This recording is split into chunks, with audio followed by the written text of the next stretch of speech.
저와 한 절씩 교독하시겠습니다. 시드기야가 왕위에 오를 때에 나이가 21세라 예루살렘에서 11년 동안 다스리니라. 그의 어머니의 이름은 하무달이라 림나인 예레미야의 딸이더라.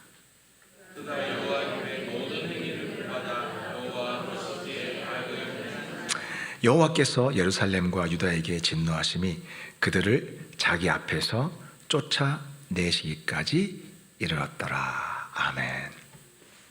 오늘 말씀은 반드시 이루어지는 성경 말씀이라는 제목으로 함께 은혜를 나누도록 하겠습니다. 여러분, 구약 성경을 영어로 뭐라고 하시는지 잘 아시죠? Old Testament라고 합니다. Old Testament.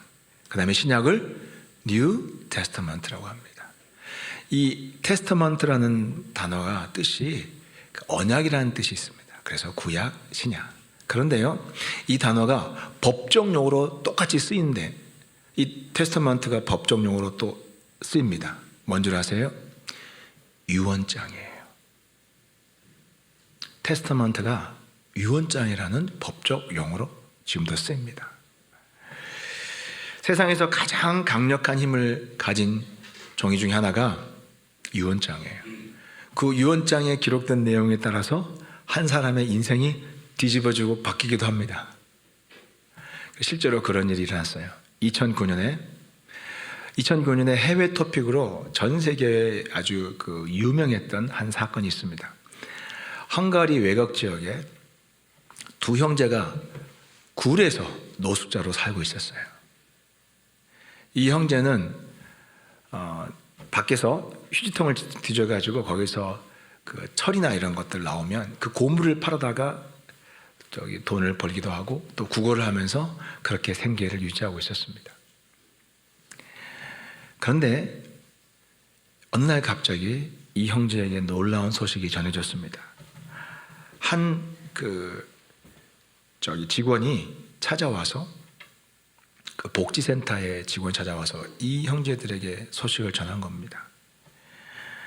무슨 소식을 전했냐면 외할머니가 헝가리에 살지 않고 독일에서 살았는데 소식이 끊겼었습니다. 근데 그 할머니가 돌아가신 거예요. 근데 그 할머니가 돌아가시면서 막대한 유산을 남겼는데 그 할머니의 유일한 남은 혈육이 이 두 형제였습니다. 두 사람의 이름이 뭐냐면 졸트 펠라디, 형이 졸트 펠라디고 동생은 게자 펠라디였습니다. 이 펠라디 형제가 유일한 혈육이었어요. 그리고 그 혈육에게 모든 유산이 상속이 되었는데요. 그 재산이 한화로 당시에 7조였습니다. 7조. 엄청나죠. 그러니까 해외 토픽이 될 만도 했죠. 거지 신세에서 진짜 이 사람들이 그 안에서 굶어 죽어도 아무도 몰라요. 그렇게 동굴에서 노숙했던 이 펠라디 형제들에게 이 할머니의 유언장은 이 할머니의 테스타먼트, 이 테스타먼트는 이들의 인생을 뒤바꿔버렸습니다. 운명을 완전히 바꿔버렸습니다. 하루아침에 억만장자가 된 거예요. 여러분, 할머니의 테스타먼트가 이 펠라디 형제들의 운명을 바꾼 것처럼 여러분, 하나님의 테스타먼트, 하나님의 유언장 뭐예요? 구약과 신약이에요. 하나님의 유언이 담긴 말씀이에요. 이 하나님의 유언장이 나라의 운명과 민족의 운명, 인류의 운명, 그리고 저와 여러분의 인생의 운명을 바꾼다는 사실을 여러분 기억하시기 바랍니다. 똑같습니다.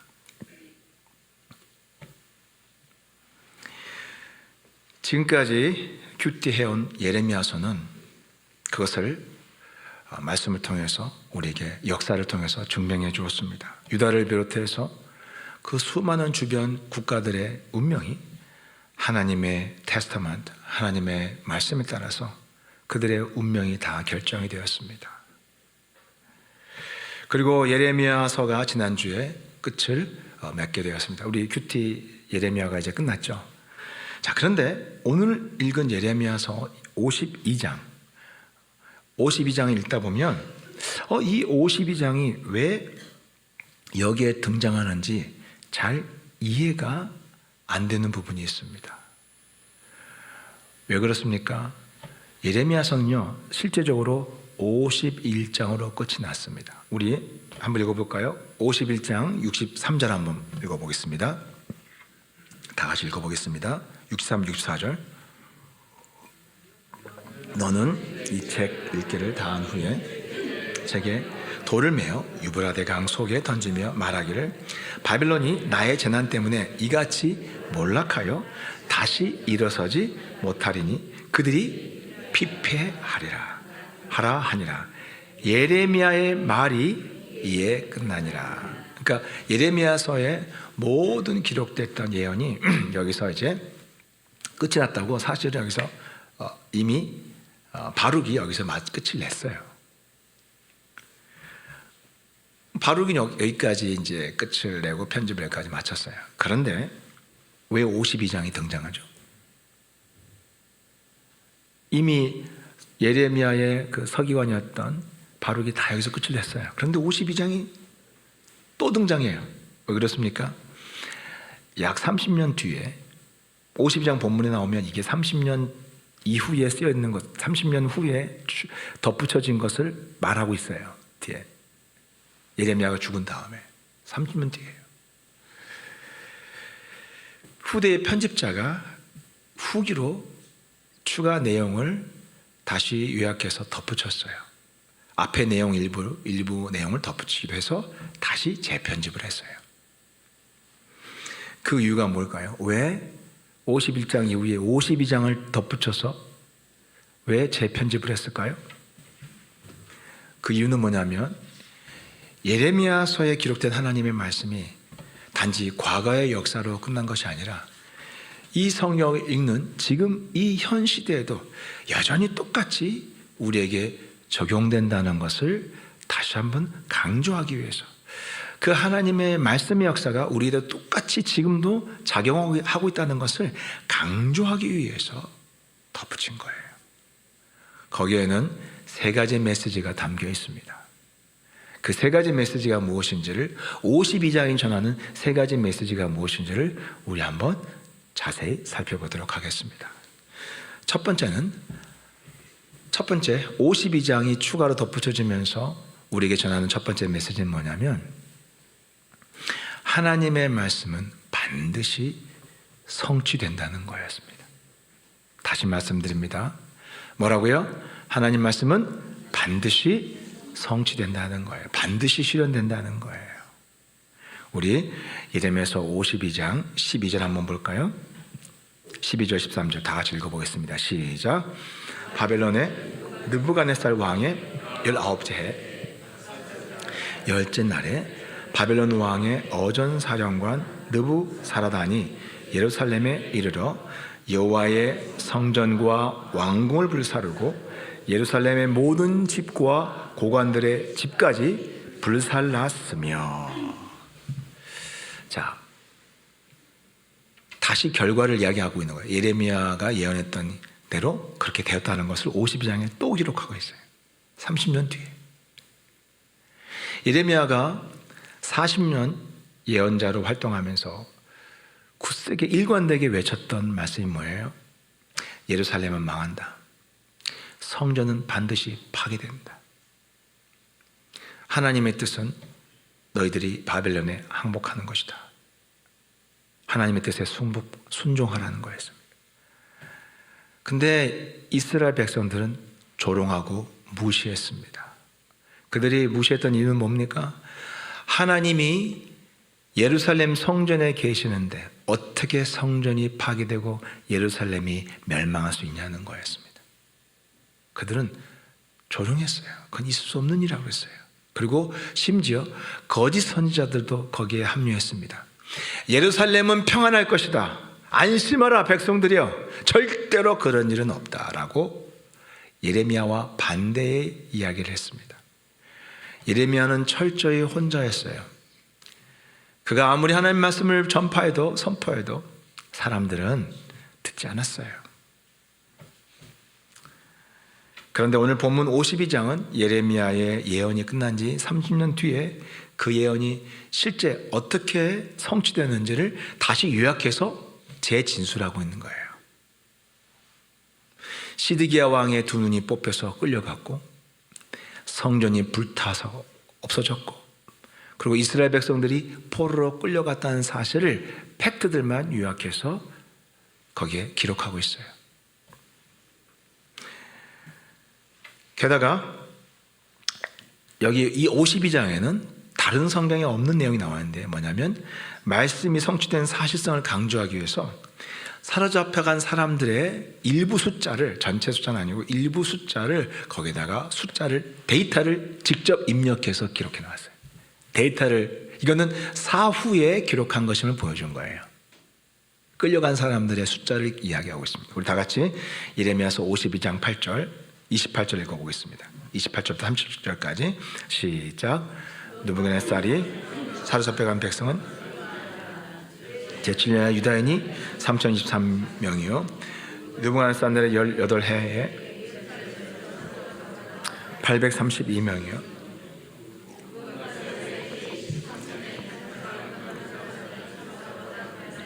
745명이니 그 총수가 4600명이더라. 학자들은 이 기록이 바벨론이 유다를 함락하고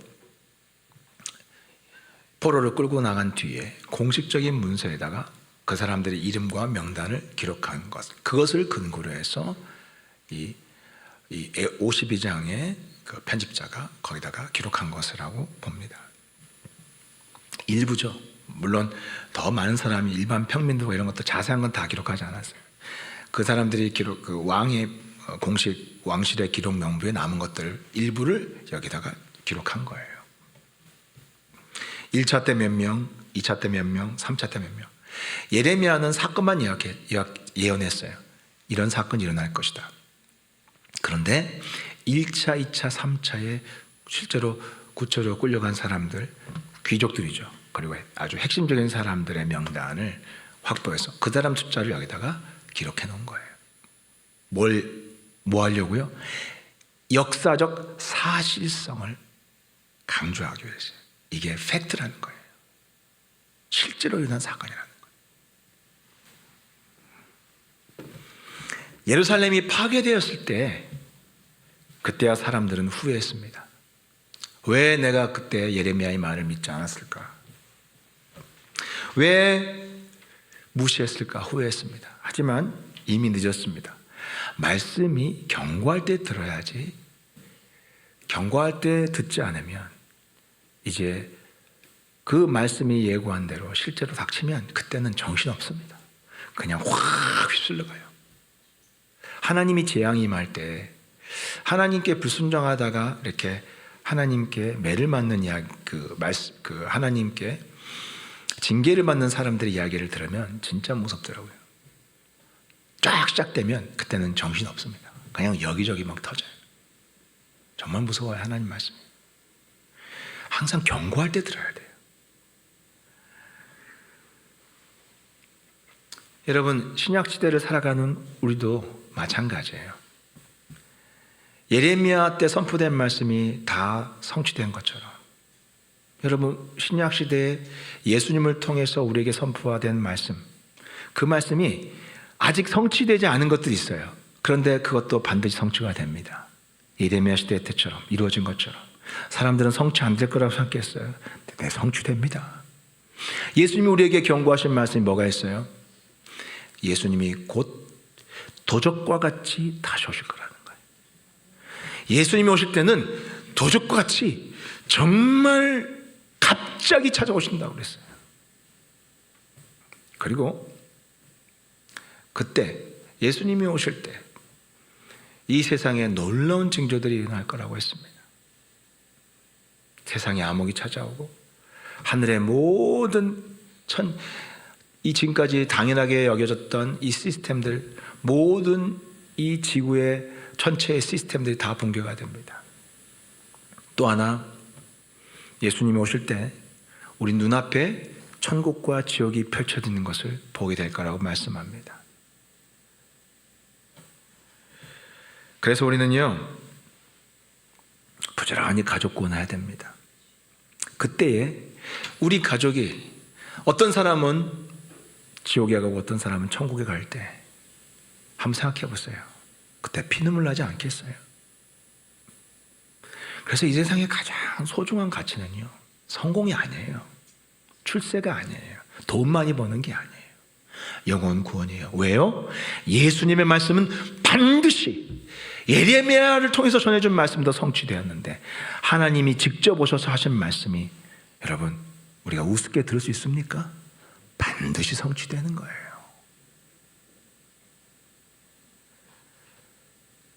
그때 정말 무서운 일이 날 것입니다. 또 우리는 개인적으로 하나님의 약속을 다 받습니다. 그렇죠? 우리는 다 하나님께 받은 개인적인 약속의 말씀들이 있어요. 그런데 그 말씀들이 어떤 것은 성취가 된 게 있고 아직 성취가 되지 않은 것들이 있어요. 여러분, 예레미야서를 기억해야 됩니다. 하나님이 여러분에게 주신 말씀은 반드시 성취가 됩니다. 아직 이루어지지 않았을지라도 언젠가는 반드시 이루어진다는 것을 믿으시기 바랍니다.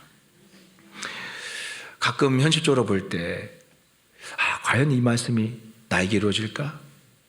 그래도 여러분 눈앞에 상황이 그렇게 진행이 될지라도 그래도 예레미야서를 기억하세요. 오늘 22장 말씀이 여러분에게 주는 게 뭐예요? 바로 그거예요. 반드시 이루어진다라는 거예요. 그래서 덧붙인 거예요. 예레미야서를 봤지? 너희들 지금 이 시대에 그대로 이루어진다. 너희에게 남겨진 하나님의 약속의 말씀 아직 성취 안 됐다고 우습게 여기지 마. 반드시 이루어진다라는 거예요. 지난 성탄절 목요일 날 우리 크리스마스 행사를 할 때 1부에 이어서 2부 순서에 유치부, 초등부, 중고등부, 대청부까지 그날 나와서 이렇게 발표를 했는데, 제가 그 발표를 보면서 굉장히 마음이 뿌듯했습니다. 왜냐하면 뭐가 느껴졌냐면 정말 우리 교회 주일학교가 많이 부흥하고 풍성해졌구나. 그리고 그 준비하는 이 모든 그 참여하는 아이들의 그 모습이나 또 그 전체적인 규모나 모든 면에서 볼 때 정말 우리 교회 주일학교가 강건해지고 그리고 풍성해졌다는 것을 제가 그것을 보면서 너무 행복했어요. 왜냐하면 11년 전에 개척할 때 우리는 저기 갈 곳이 없어서 기도원을 빌려서 거기서 예배를 드렸잖아요. 그때 몇 명 안 된 사람이 예배 드렸습니다. 제가 개척 시작할 때 하나님이 어떤 말씀을 주셨냐면 너희 교회에 많은 젊은이들을 보내줄 것이다. 젊은이들이 가득할 거라는 하나님의 말씀을 받고 저는 개척을 시작했어요. 너는 개척하라 하셨어. 그런데 막상 개척해 보니까 사실 돈도 없었고 사람도 많지 않았고 그리고 장소도 없었고 기도원에서 그래서 기도원 빌려가지고 소수의 사람들이 모여서 예배할 때 그때 사실 모든 것이 갖춰지지 않았어요. 그때 어떤 생각이 들었냐면 그 소수의 인원들이 예배 드릴 때 과연 그 약속이 어떻게 이루어질까 막막했어요. 그런데 정말 개척하기 힘들고 세상이 어렵고 온갖 이야기를 들었지만 하나님의 약속의 말씀대로 우리 교회는 그렇게 점점 하나님의 약속대로 되어가는 것을 보게 되었습니다. 저는 믿습니다. 하나님 말씀대로 지금 전도가 안 되고 또 교회에 젊은이들이 교회를 떠나고 교회의 젊은이들이 사라지는 시대를 산다고 하지만 저는 약속대로 반드시 우리 교회의 젊은이들이 가득할 것을 믿습니다. 그렇게 이루어질 것입니다. 여러분들에게 주어진 하나님의 약속의 말씀이 뭐가 있어요? 막막해 보입니까? 도저히 이루어질 것 같이 보이지 않습니까? 오늘 52장 말씀 여러분들에게 다시 한번 강조합니다. 하나님 말씀은 성취됩니다. 그것을 믿으시기 바랍니다. 그게 우리에게 주는 첫 번째 메시지예요. 52장이 주는 두 번째 메시지가 있습니다. 두 번째 메시지는 뭐냐면 말씀이 우리의 운명을 결정한다는 것입니다. 뭐라고요? 말씀이 뭘 결정해요? 저와 여러분의 운명을 결정한다는 거예요. 우리 3절 한번 볼까요? 오늘 본문 3절. 다 같이 읽어보겠습니다. 시작. 여호와께서 예루살렘과 유다에게 진노하심이 그들을 자기 앞에서 쫓아내시기까지 이르렀더라. 왜 이 본문을 이렇게 힘줘서 썼냐면요, 후세에 유다가 왜 망했는가에 대해서 유다의 역사를 연구하는 역사가들에게 오늘 본문은 확실한 답을 주는 거예요. 유다가 왜 망했습니까? 역사가들은 항상 그런 외적인 요인을 찾습니다. 유다의 군사력이 약했기 때문에, 외교 정책이 잘못됐기 때문에, 또 여러 가지 내적으로 갈등이 있었기 때문에, 정치적인 문제가 있었기 때문에, 이렇게 역사가들은 항상 답을 찾습니다. 물론 틀린 이야기가 아니에요. 그건 사실이에요. 그런데요, 성경은 명확하게 이야기합니다. 그거는 껍데기에 불과하다는 거예요. 그거는 겉으로 보이는 문제일 뿐이에요. 진짜 원인은 뭔 줄 아세요? 왜 유다가 망했는지에 대해서 오늘 못을 받고 있습니다. 이렇게 말합니다. 52장은 여호와께서 뭐 하셨다고요? 진노하셨다는 거예요. 유다에게 진노하셨다는 거예요. 하나님이 유다에게 진노하셨고, 하나님이 유다 백성들을, 이스라엘 백성들을 쫓아내시니까, 그러니까 이들이 바벨론에게 망해서 포로로 끌려갔다고 명확하게 아주 대못을 박는 거예요. 딴소리 하지 못하도록. 유다가 왜 망했을까? 하나님이 그들에게 진노하셨기 때문이고, 하나님이 그들을 쫓아내셨기 때문에 송두리째 망했던 것입니다. 그렇다면 왜 진노하셨죠? 왜 진노하셨습니까? 예레미야 당시에 유다 백성들은 격동하는 국제 정세 속에서 이들이 생각했던 게 있어요. 뭐냐면, 이 시대에 우리나라가 살아남는 길은 이 세상의 강대국의 우상들을 우리도 수입하는 것이다 생각했어요. 왠 줄 아세요? 그 배경이 뭔 줄 아세요? 하나님의 말씀은 우리가 그동안 가나안 때부터, 처음 들어왔을 때부터, 출애굽할 때부터 하나님 받았던 그 하나님 말씀은 이제는 이 세상의 격동기 속에, 세상이 얼마나 변했는데 이 변화된 세상 속에서는 더 이상 가치가 없다고 생각해요. 우리한테 아무 효능이 없다고 생각하는 거예요. 더 이상 우리한테 도움이 안 돼, 살아가는데 도움이 안 된다고 생각하는 거예요. 나라를 지키는데 도움이 안 된다고 생각하는 거예요. 생존하는데 도움이 안 된다고 생각했던 거예요. 그래서 이들이 생각했던 건 뭐냐면, 주변 강대국들이 뭘 믿나? 저런 신을 믿는구나, 바르목 신을 믿는구나, 다볼 신을 믿는구나. 온갖 종류의 강대국의 신들을 다 수입해서 그것을 성전에다 갖다가 설치했어요. 기가 막히죠. 하나님의 성전에 우상들을, 잘 나가는 국가들의 신들을 갖다가 배치를 했어요. 그리고 경배를 했어요. 그렇다고 해서 이스라엘 백성들이 하나님께 예배를 안 드리는 거 아니에요. 같이 예배를 드렸어요. 그래서 하나님이 더 분노하셨던 거예요. 하나님도 섬기고 우상도 섬기고, 하나님이 내 인생에 도움이 안 되기 때문에. 오죽했으면 하나님이 뭐라고 하셨냐면, 나는 너희들이 내 성전에 나오는 것을 원치 않다고 그랬어요. 제사드리러 제물을 가지고 오지 말라고 그랬어요. 난 역겹다고 그랬어요. 너희들의 제사를 보면서 내가 고통스럽다고 그랬어요. 게다가 하나님 말씀이 자신들의 이익과 충돌될 때는 가차없이 하나님 말씀을 버려버렸습니다. 예레미야서 34장에 보면 한 사건이 있었어요.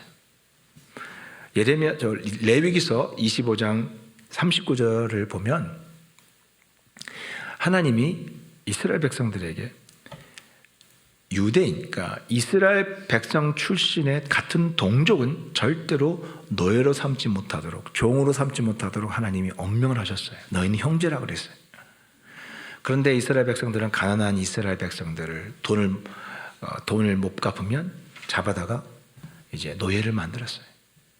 그게 이때는 시드기야 때 만연해 있었어요. 하나님이 예레미야 선지자를 통해서 강력하게 경고하셨어요. 풀어주라고 그랬어요. 너희 형제들을 해방해주라고 그랬어요.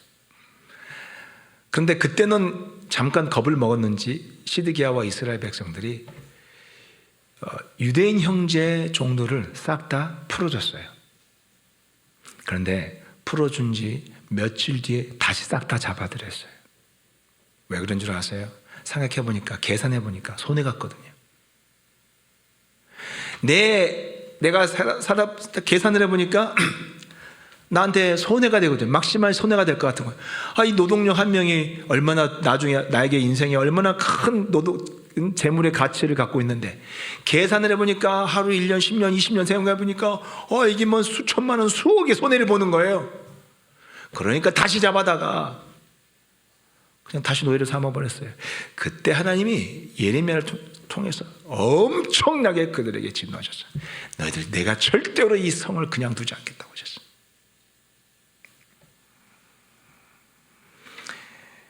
이렇게 내 이익이 걸리면, 내 이익과 충돌되면 이 당시의 사람들은 하나님의 말씀을 잔소리처럼 여기고 싹 다 버려버렸어요. 하나님 말씀을 버려버렸어요. 여러분 명심하셔야 됩니다. 우리 인생의 운명을 결정하는 것은 하나님 말씀이라는 것을 아셔야 돼요. 하나님 말씀을 버리면 우리 운명도 나락으로 가는 거예요. 지금 아무리 잘 나가도 하나님 말씀을 버린 순간 우리의 운명도 바뀌게 됩니다. 그거 아셔야 돼요.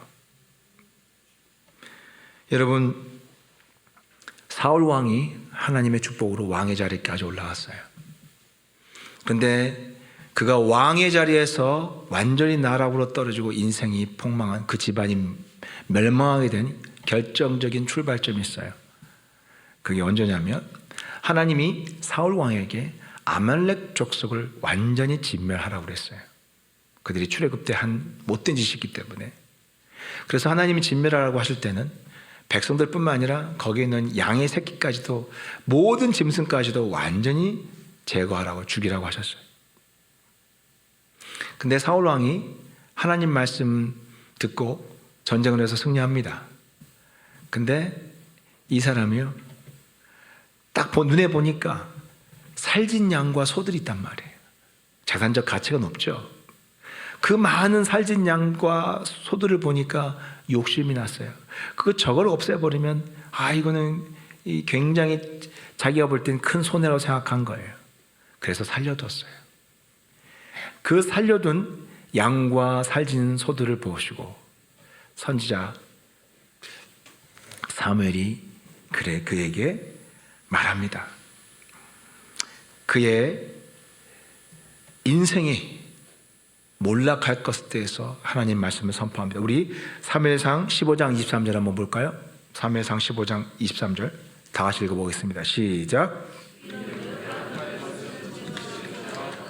완과 쓴 사신 우상에게 절하는 죄와 같음이라. 왕이 여호와의 말씀을 버렸으므로 여호와께서도 왕을 버려서 왕이 되지 못하게 하셨나이다 하니. 여러분, 이렇게 사울 왕이 하나님 말씀을 버림으로 인해서 그의 운명도 바뀌게 됩니다. 뒤집히게 됩니다. 왕에서 몰락하게 돼요.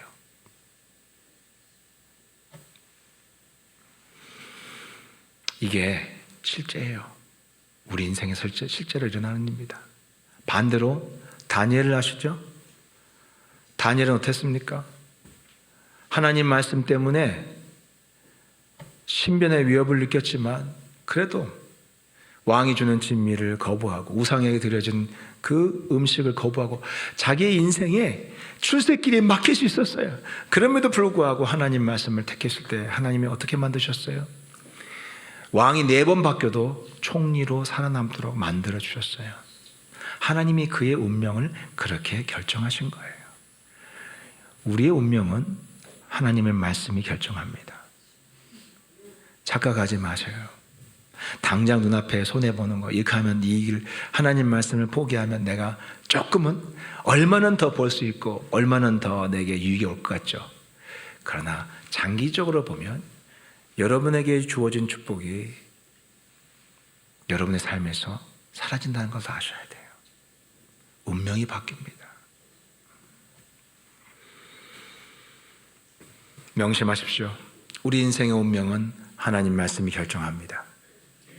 세 번째 52장의 메시지는 약속의 말씀만이 우리의 유일한 소망이 된다는 것입니다. 뭐라고요? 약속의 말씀만이 우리의 뭐가 된다고요? 유일한 소망이 된다는 것입니다. 우리 예레미야서 52장 31절부터 34절까지 한번 읽어보겠습니다. 시작. 유다 요야긴이 37년 곧 바벨론의 에윌 모로닥 왕의 즉위 원년 12달 20달 다섯째에 날 그가 유다의 요야긴 왕의 머리를 들어 주었고 감옥에서 풀어 주었더라. 그에게 친절하게 말하고 그의 자리를 그와 함께 바벨론에 있는 왕들의 자리보다 높이고 그 죄수의 의복을 갈아입혔고 그의 평생 동안 항상 왕의 앞에서 먹게 하였으며 그가 날마다 쓸 것을 바벨론의 왕에게서 받는 정량이 있었고 죽는 날까지 곧 종신토록 받았더라. 오늘 본문 52장은 맨 마지막 덧붙이면서도 마지막에 이 사건을 기록하고 더 이상 덧붙이지 않아요. 그리고 딱 끝나요. 근데 여기는 아주 중요한 메시지가 담겨 있는 거예요. 맨 마지막은 포로로 끌려갔던 여호야긴 왕의 이야기가 나옵니다. 여호야긴 왕은 그 이스라엘이 멸망했던 시드기야 왕 바로 그 앞왕이에요. 18살 때 그 아버지 여호야김 왕의 왕위를 이어받아서 일찍 왕이 됐어요. 18살 때 왕이 되었는데 왕이 된 지 딱 3개월 만에 망합니다. 쫓겨납니다. 왜 그러냐면 성경에 이렇게 기록되어 있어요. 여호야김 왕이 우리 전에 말씀 나눴죠. 이 여호야김 왕이 아주 엽기적인 행동을 했죠. 뭐였습니까? 하나님 말씀을 원본을 찢어버려요. 보는 앞에서. 이 사람이 여호야김 왕이에요. 그 아들이 요야긴 왕이에요. 근데 여호야긴이 아버지가 그렇게 해서 망했던 것을 보고도 똑같이 아버지와 같이 패역한 일을 합니다. 3개월 동안 많은 패역한 일을 하지 않았지만 하나님이 바뀌기를 기대하셨는데 전혀 그렇지 않았어요. 그러니까 3개월 만에 바벨론이 쳐들어와가지고 잡아다가 끌고 갑니다. 그래서 포로가 됐어요. 18살에 끌려가가지고요. 몇 살까지 있었냐면 37년간. 그래서 55세까지 감옥에 갇혔어요. 그래서 18살에 끌려갔는데 55세가 되어서 55세까지 감옥에 갇혀 있었습니다. 그 사이에 유다는 멸망했습니다. 성전도 불탔습니다. 여호야긴은 감옥에서 고국의 소식을 들었어요. 어떤 생각을 했을 것 같아요? 이스라엘은 끝났구나. 유다의 왕국도 이제 완전히 끝이 났구나. 내 인생도 끝이 났구나. 난 여기서 이렇게 죽게 되겠구나. 그리고 실제로 여호야긴은 끌려간 다음에 끌려간 왕은 포로로 끌려간 왕 누가 관심 갖겠어요? 무슨 소식 있는 것도 아니고 지금처럼 SNS로 활발하게 뉴스가 전해진 것도 아니고 감옥에서 병들어 죽으면 끝이에요. 아무도 그에게 관심이 없습니다. 역사 속에서 완전히 잊혀진 존재였어요. 그런데 갑자기 바벨론 왕이 바뀌더니 바벨론 새 왕이 즉위하자마자 이 여호야긴을 감옥에서 풀어줍니다. 그리고 그의 죄수복을 37년 동안 입었던 죄수복을 벗기고 새 옷을 입혀주고 그를 존귀한 왕처럼 대우를 해줍니다.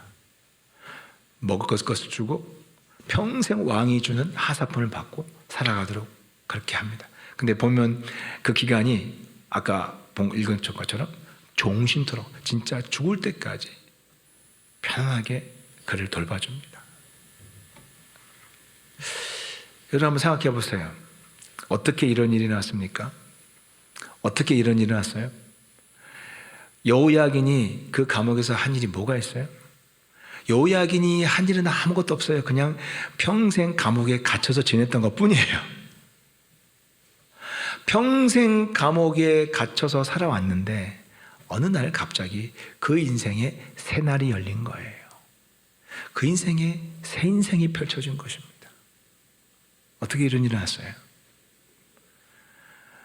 성경은 거기에 답을 줍니다. 하나님이 다윗에게 주셨던 약속의 말씀 때문이에요. 다윗에게 언약했던 말씀 때문이에요. 하나님이 다윗에게 어떤 언약을 했습니까? 영원토록 내 후손의 왕위가 끊기지 않을 것이라고 약속하셨어요. 다윗 왕의 후손 중에 유일하게 남은 혈육이 여호야긴입니다. 다 죽었어요. 그리고 또 하나님이 무슨 약속을 하셨어요? 그리스도가 다윗의 후손을 통해서 올 것이라고 약속하셨어요. 그 약속의 말씀이 남아있었기 때문에, 아직 성취될 일이 남아있었기 때문에 그 약속 하나 덕분에 여호야긴이 풀려나고 이렇게 존귀한 대접을 받게 된 거예요.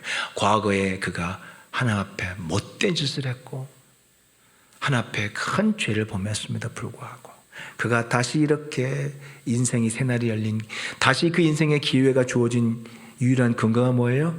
하나님의 약속이 남아있기 때문이에요. 그래서 그 인생의 유일한 동아줄은 약속의 말씀이었던 거예요. 감옥에 있었던 여호야긴처럼 우리도 아무것도 할 수 없는, 마치 감옥에 갇힌 것처럼 무력하고 절망스러운 상황을 만날 때가 있습니다. 그 이유는 다양합니다. 우리가 그렇게 감옥에 갇힌 자 되고 무기력하게 되고 손발이 다 묶인 상태가 되는 것은 가장 대표적인 이유는 우리의 죄 때문이죠. 우리가 하나님 말씀을 무시하고 외면하고 살다가 잘못된 선택을 하고 인생이 폭망하는 경험들을 다들 합니다. 그게 우리들이 망하는 대부분의 이유들입니다. 그런데 또 그것만 있는 것이 아닙니다. 모든 것이 즉시 우리의 어떤 직접적인 행동을 하는 죄와 연결된 것만은 아니고요. 어떤 때는 욥이 당했던 것처럼 정말 이해할 수는 없는 고난이 우리 인생에 찾아올 때도 있습니다. 그런데 그런 때는 누구도 나를 도울 자가 없어요. 정말 누구도 나를 도울 자가 없습니다. 어떤 성도님은 사방에 진짜 그분 이야기를 들어보면 저도 볼 때도 참 놀랍더라고요. 어쩜 그렇게 사방이 둘러싸였을까? 여러 가지 경제적인 문제부터 여러 가지 복잡한 문제들이, 가족들의 얽힌 문제들이 막 생겨가지고 정말 사면초가 아무런 방법이 없었어요. 너무너무 고통스러운 상황이었어요. 그래서 이분이요, 고통스러운 상황에서 그래도 의지할 사람 가족이니까 도움을 받고 또 자기 마음을 좀 이해받고 싶어서 전화를 했는데 어느 순간부터 형제들이요, 전화를 안 받아요. 무섭죠? 너무 서글프죠? 근데요, 이게 사실은 세상에서 일어난 현실이에요. 부모가 자식 뒷바라지 하느라고, 어떤 집은 정말 자식들 뒷바라지 하느라고 정말 시장에서 고생하면서 그렇게 뒷바라지를 했습니다. 나중에 혼자 이제 조그만 아파트에 살았는데 이분이 병이 들었어요. 그러니까 자식들도 돌보지 않았어요. 한 전도자가 발견해서 그분에게 전도해서 이제 예수님 믿고 그리고 이제 돌아가셨는데, 자식들도 자기들에게 손해가 될까봐 또 힘드니까 이제 연락을 안 받는 거예요. 여러분, 이게 인생의 현실이에요. 아닌 것처럼 생각하지 마세요. 그러니까 성경을 보면 일찍 인생의 본질을 깨달아요. 자식도 여러분의 인생을 책임져 줄 수가 없어요. 자식한테 모든 거 걸지 마세요. 우리 인생의 마지막 소망이 누군 줄 아세요? 유일한 소망이 누군 줄 아세요? 하나님밖에 없어요.